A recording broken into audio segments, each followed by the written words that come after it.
Welcome. Today we will understand how to use the VLOOKUP function within Microsoft Excel. VLOOKUP requires 4 parameters: value, table, column number, and match. Here we have a table that consists of items bought by each customer. To reference these with VLOOKUP, select the cell to contain the reference.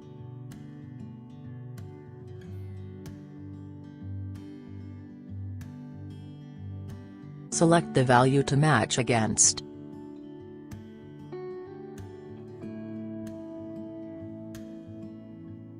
Select the table to look up the value.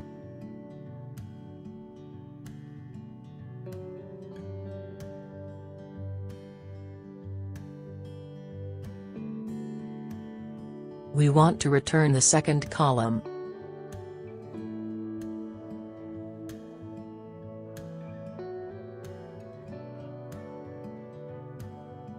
And we want an exact match.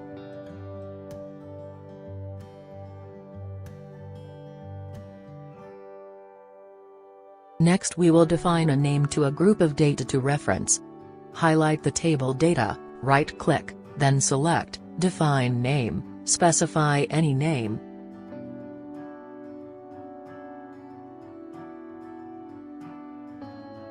Let's proceed with the VLOOKUP formula.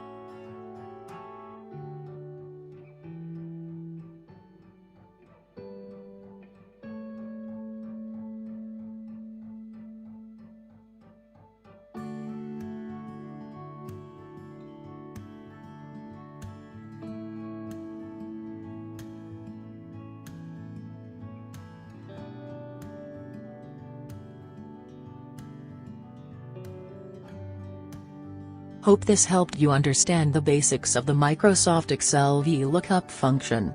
Thank you for watching.